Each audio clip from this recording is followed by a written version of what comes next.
चौपाइयां आपने घर घर में यदि पढ़ना प्रारंभ कर दी तो निश्चित रूप में यह मान लेना कि अयोध्या धाम आपके घर में ही प्रकट हो जाएगा महाराज। केवल 5 चौपाई मैं इस देश के युवाओं से निवेदन करना चाह रहा हूं। राम जैसा चरित्रवान भूतो न भविष्य, राम चरित्रवान, राम का चरित्र प्रबल है।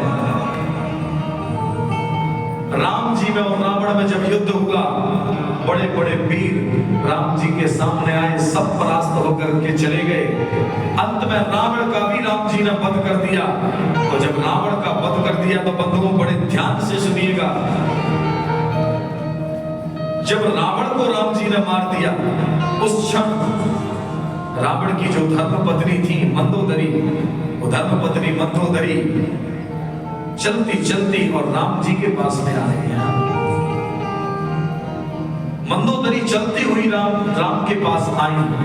भगवान श्री राम एक स्थान पर बैठ कर के बहुत पश्चाताप कर रहे थे कि देखो मेरे हाथ से कितना अनैतिक कार्य हुआ, कितने हजारों लोगों की जान गई है। इस चीज का राम जी को बड़ा क्षोभ हो रहा था और क्षोभ हो रहा था। राम जी दुखी मना रहे थे बैठे बैठे। उसी समय रावण की पत्नी मंदोदरी वहां पर आई और जैसे ही मंदोदरी की परछाई केवल राम जी के ऊपर पड़ी है, कि परछाई को देख करके राम जी तुरंत खड़े हो गए, मंदोदरी के चरणों में प्रणाम किया कि माते, इस घनघोर जगह में जहां रक्त रंजित भूमि पड़ी हुई है, जहां लाखों लाशें बिछी हुई हैं, ऐसी जगह पर देवी आप कौन है और किस लिए आई हैं? मंदोदरी कहने लगी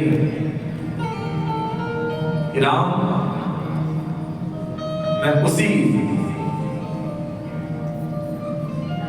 रावण की पत्नी अभागिनी मंदोदरी हूं जो अब इस धरातल पर विद्यमान नहीं है। राम जी ने जैसे ही सुना, सुनकर के राम जी कहने लगे, मां मैं आपको प्रणाम करता हूं। आपके पति में योग्यता की कोई कमी नहीं थी, आपके पति के जितना ज्ञान रखने वाला कोई दूसरा नहीं था, बल्कि कोई कमी नहीं थी। पर मां मैं क्षमा चाहता हूं बार बार आपसे, केवल आपके पति में एक कमी थी और वो साधुओं की हत्या करता था और अबला नारी का अपहरण करके लेकर दिया गया था। बार बार मैंने निवेदन किया, पर बार बार निवेदन करने के पश्चात भी वो रावण जो था वह मेरी बात को नहीं माना, इसलिए रावण का मैंने वध किया है। इसलिए मुझे क्षमा कीजिएगा। ये कौन कह रहा है?